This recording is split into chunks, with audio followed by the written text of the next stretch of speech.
I want you to watch the moment that Trump gets confronted on his weird dancing. It's not even dancing. He just stands there on stage for up to 30 minutes, swaying around in the most awkward way possible. But he went on the PBD podcast. He's been making his way through the podcast circuit, trying to appeal to these low propensity voters, meaning they are eligible to vote, but they don't often turn out. The PBD podcast stands for Patrick Bet David. He is a businessman who interviews people. I think he is Trump sympathetic. He has Trump merch behind him, but there are some moments where he, in an attempt to try to seem fair, pushes back on Trump, and it gets incredibly awkward. With 19 days to go, we have no time to waste. Make sure you drop a like. Triple check to make sure you're subscribed to the Mockler channel. Can we hit 600K before the election? Is that possible? Let's start off with this clip of Donald Trump being confronted about gun violence last night during this Univision town hall. This is the clip that hasn't been played a lot. Trump's inability to answer. The fact that after 20 seconds he was talking about entertainment and sport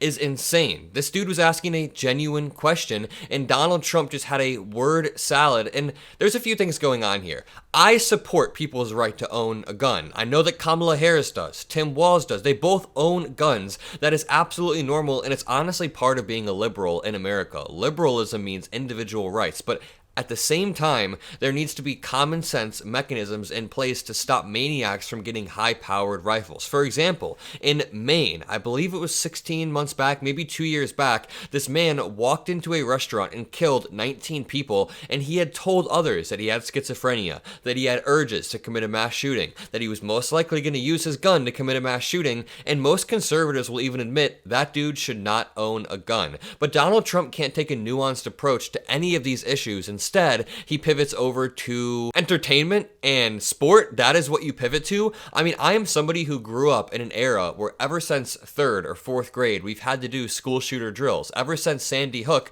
we've had to do a school shooter drill where we get in the corner of the classroom. We'd have to tuck down. We'd have to pull the blinds down, lock the door, turn off the lights, and remain silent while the principal would come around and shake the door and bang on the door. I mean, that's some weird traumatic stuff right there. But even with that being said, nobody wants to take away their guns. I mean, they have gaslit the American people into thinking that Joe Biden wants to burst into your house and steal your gun away. Kamala Harris and Tim Walz and Joe Biden and Barack Obama have all said Americans have the right to own a gun. That's not the problem. But the problem is high-powered rifles being used in intense situations. Here's Donald Trump talking about Kamala Harris and her being black on the PBD podcast. Really like me. And I think black women do too.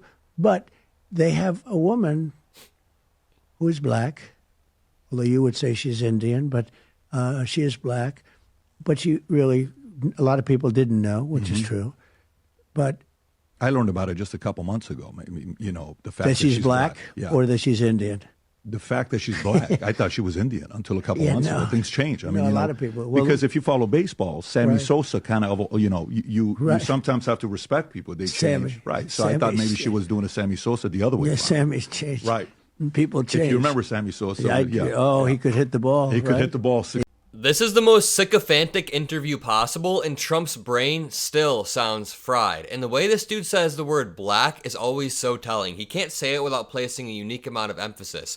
Kamala Harris is black. Just listen to the way he says it right here. They have a woman who is black. Every single time he places a unique amount of emphasis on that word. He also says in this clip that he's popular with black women, even though he knows that he's not, because he's been complaining for weeks about his unpopularity with black women in particular. And that's because it's two demographics that you have repeatedly demeaned. We can have so many clips of you talking about women in nasty ways, and probably even more court filings of you doing crazy things to black Americans, or rejecting their applications when they're applying for an apartment, or taking out a full-page ad, or saying that Obama wasn't born in America. I mean, yeah, of course, black women won't like your abrasive and racist style of politics, but check out this next clip where Donald Trump says he has a fertile mind, and the podcaster agrees. This is a grown man agreeing. He's like, yeah, you do, sir. But I do get credit for having been an originator of the term. I mean, a lot of times I have a very fertile mind. I come up with very good names for people. You're very creative. Pocahontas, yes. Lots of good names. This dude is trying so hard to get a seat in the cabinet or something. He's like, you are very good, sir. You do have a very fertile mind. What does that even mean? Does that mean you have manure, shit for brains? You have a fertile mind that you're lying all the time? And this entire interview gives off the opposite energy. He just sounds rambling, low energy. He sounds like the Joker in a lot of these clips. I'm going to keep saying that. Right here, the podcaster, PBD, plays a clip of a journalist asking Trump a tough question, and Trump says, "Isn't it a shame that people behave that way?" If you can go on and play this clip. Since you're attacking us, can you give us a question? Mr. President-elect. Go ahead. Mr. President-elect, since you are attacking our news organization, can you give us a chance? Your organization You are attacking our news organization. Your organization. Can you give us a chance Let's to go. ask a question, sir? Go ahead. Sir, Quiet. Mr. President-elect, Go ahead. can you state She's asking categorically, a question. Mr. Don't be rude. President-elect, can you give us a question? Don't be You're rude. attacking us. Can you give us a question? Don't be rude. Can you No, give I'm us not a going to give you a question? question. I'm not going to give you a question. Can you state categorically? You are fake news. Sir, Go ahead. can you state categorically that nobody... No, Mr. President-elect, that's not Go ahead. appropriate. So, if you can But pause it isn't there. that disgusting? Think of it. And that would never happen to a Democrat. But isn't that disgusting? He's a lowlife, the guy, and as you know. But and he has his own show. He gets no ratings at all. Nobody on CNN gets ratings. But isn't that a disgusting? You know, I'm just watching that, and isn't it a shame that people can behave that way against? It is a shame that somebody with so much power and so much age has such a lack of wisdom. Honestly, Trump is whiny. He has this persona of being tough, but he genuinely turns into a little bitch in these scenarios. And there's a few things going on here. So number one, Trump is an aggressive bully all of the time. We know that. But he also likes the show that is being created here. When I was watching this, all I could think is, this is almost like political theater.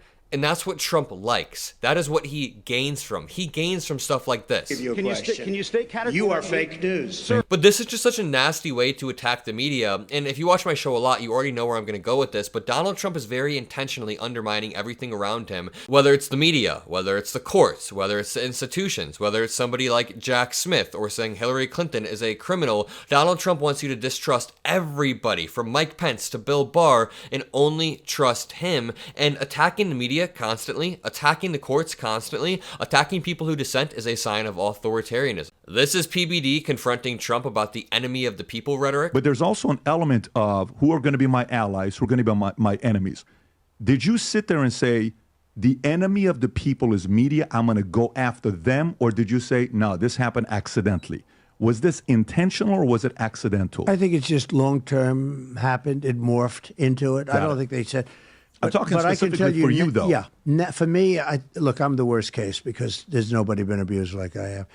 And I don't think, although I guess probably some, but for a shorter period of time. There's nobody for over such a long... Who would you put? You haven't thought about it. Who do you think? He's thinking like Jeffrey Epstein. Sure. I'd have to think short-term people have been abused. Yeah, Worse over than- one deal and they're Harvey Weinstein, is that who he's thinking? gone okay. or something. I got it. But I've been doing this for a long Right. time. And I've abused them also. So, I do that. What did you target them and say, I'm going to go attack media and I'm going to go after them? Is that part of strategy that you had? Or no, that was just, No. if you come after me, I'm going to come after you? I think it's a natural instinct with me, like it would be for Right. you and other Right. people that know how to win a little bit. Sure. He said in this clip, I abuse them too. Listen closely. And I abused them also. So He says, I abuse them also, but he's clearly totally downplaying who the onus actually falls on. The onus falls completely on Trump. The media fact-checking him is a function of Trump's unique amount of lying. The onus on this battle between Trump and the media, and it is a battle, it's because Trump is constantly lying and the media is constantly firing back, and it creates a cyclical loop where they're just always going at each other, and the media is justified every single time because you see stuff like this where Trump won't even answer a question, or it was over here. Trump genuinely can't even answer a question here. He gets his crowd to boo the media. So Donald Trump creates this combative atmosphere that he then cries about after.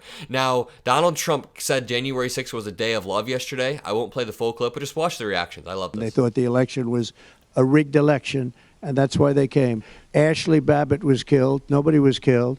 There were no guns down there. But that was a day of love from the standpoint of the millions. It's like hundreds of thousands. It could have been the way I used the water, the sand. The best part about this is it's an analog for the American people perfectly. This man in particular, he starts off his question with, hey, I'm a lifelong Republican. Can you win me over? Can you win me over? And a minute into it, this dude is making the bitch please face. He's like, bitch please. Now, let's go on to the part of the video where Donald Trump talks, not only about Barron Trump, but he gets asked about the weird dance he does on stage, and it gets kind of awkward for a second here. Hurt, never show pain, always be in the offensive, killer instinct, attack, So it's like, yeah, I'm a competitor. I'm a fierce guy. I'm going to get into business and insurance. They didn't like me because I was building an agency, 60,000 insurance agents nationwide. We sold it. I got a fat check, 88% owner. I realized there's a part of you got to stay tough. But then there's some parts you're like, wait a minute. I can't be tough with everybody, right? You're in, I want to say, is this Glendale, Rob? I don't know where it's at. This is last year, September. If you can play this clip, Rob. So he's not even pointing out how weird the clip is. Is he saying that this is a moment of actual emotion from Trump, that he's not being tough? This is the first time where I watched you and I said, wow, okay, this is Rapid City, South Dakota. You're speaking. And all of a sudden you have this moment. If you can play this clip, I want to get a reaction to this. Go forward, Rob. All right. The only reason I'm pausing it is to say that the podcaster talked this clip up like it was going to be some wonderful clip that will convert half the country, but you will never guess. You will never guess what clip he plays after. Genuinely, you will never guess. Is it a clip of Trump having a moment of genius? Is it a clip of Trump proposing some policy that will fix the country? America into the greatest nation in the history of the world.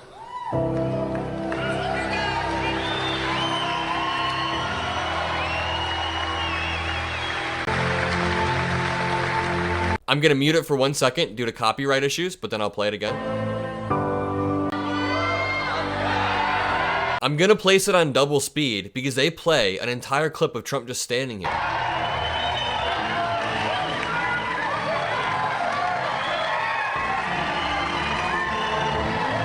That was the moment that PBD was talking about. Let's see how Trump responds. 45 seconds, you're holding yourself back?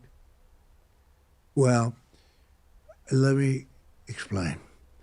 So, I think I'm the only politician that ever spoke to music before.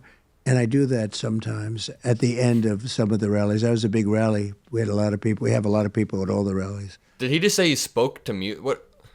Had 100,000 people in Butler, more than 100 the other day, a couple of weeks ago. I was there, he did. And we had in California just this last week, we had 107,000 people. So we get big crowds. And sometimes I do my final remarks with music. Now, I always get, I don't know if emotional or angry. I'm more angry than emotional because I don't, and I'm not sure I want to admit emotional, but no. I tend This dude speaks like a toddler. I'm not sure I want to admit emotional, but I do get anger. I get angry sometimes. Wait. When the music goes on, I tend to wait. Maybe 30 seconds, maybe 20 seconds. So, I mean, I don't want to spoil your thing, but I want to be honest. No, it wasn't emotion. It is sort of anger, which is, of course, an emotion. Mm-hmm. But my closings for the rallies, sometimes I play that music, and I talk about how bad we're doing, how badly we're doing terribly as a country. We're a third world nation. Am I being pranked right now? Is this some big troll on me? Because Donald Trump just made out his awkward music moments as some sort of moment of genius, where he's actually expressing some deep anger and concern for America and its people. And he's actually communicating that with us through his eyes while he's standing there on stage. We are a nation in decline. I mean, we are in serious decline. And now on top of it, they're allowing all these people to come in, and it's not sustainable, et cetera, et cetera. And I go into that during this. It's a different rally. Even this dude is getting tired of his talking points. If you've noticed, he'll say something and he'll say, they're coming in, et cetera, et cetera. He doesn't even want to finish off his talking points. Rally speech. I used to go right from my regular speech, and then the music would come on, and I didn't like it. Now the music comes on, and I wait 20 or 30. So I don't want to ruin your thing, but that's actually you know why I'm asking. I'd like to say, why I'm asking a question? I would like to say I was crying but I didn't. Here's why I'm asking a question. I'm asking a question because I think your life with Americans has been that. Yeah. I think you were idolized. for decades. Jesus. So Trump is just going on any podcast he can get on now. I mean, can we get Trump on a podcast if we just kiss his ass a little bit? I don't think he would ever do it with the MeidasTouch people, but that would be absolutely insane. He's doing every podcast possible. More than, and not because this isn't the reason, but I got them Golan Heights. They've been trying to get it for as long as they were around. Now Donald Trump is talking foreign policy, and I have a friend who I talk politics with a lot, and he hit me up. He was like, Adam, how does Trump claim that he can fix every problem in 4 years? From the economy to every single war to negotiating peace deals to lowering prices. Is this possible in 4 years? And I was like, no, that is part of the con. And Donald Trump rambles here for 4 or 5 minutes about how he can fix every single issue. I won't even play it, but I do want to point out the title of this podcast. It perfectly summarizes Donald Trump's apocalyptic rhetoric. It's literally titled, quote, "Our country has been poisoned." Is that not a parallel to the Hitlerian rhetoric that Trump uses at his rallies when he says they're poisoning the blood of our country, which is what Hitler said verbatim? We know that Trump kept Mein Kampf and Hitler speeches on his nightstand. We know that he looks up to some qualities of Hitler according to his close advisors. I'm assuming it's the propagandistic qualities where he's able to condense large concepts into a few words. And I'm not giving Trump credit, I'm just saying he's good at propaganda. He's very good at propaganda for some of the dumbest people in the country. It says right here, our country has been poisoned because immigrants are moving here. It's just a wild way to view the world. Here's Donald Trump talking about Gavin Newsom, calling him new scum. Like golf is a little bit harder because you have to sink putts. That's different. Women can putt, but they can't lift, 450 pounds over their head. And the weightlifting record that stood for 18, 19 years gets broken by 100 pounds. They put like a little, they take this top of this pen. See that pen? That thing weighs like 1/8 of an ounce. And they'd put one over here and one over, they couldn't do it for 18 years. So the guy Trump again misrepresenting situations to create trans panic is what I'll call it. comes along. It's crazy. I mean, the border could make sense, though. If you were to say, like, why would they want the border to be Why open? do they there want could an be open argument border? to be made there. Well, why do they want an open border with no check-in? In other words, there's nobody vetted, nobody checked. And as you heard 2 weeks ago, the Border Patrol put out the numbers. They weren't supposed to, but they did because they had to. Because they had to. Now that endorsement means something to Trump. When the Border Patrol Union endorsed Langford's bill, Trump said that meant nothing, and he brushed that aside. Again, Donald Trump is ranting and raving. Also, I love how the entire premise of the conversation is false. PBD literally asks, why do Democrats want an open border? Can you explain that? Nobody wants an open border. We want a secure border more so than Donald Trump. Either way, if you enjoy what I do, if you appreciated this video, drop a like, hit that subscribe button. Have a great rest of your day. Peace out.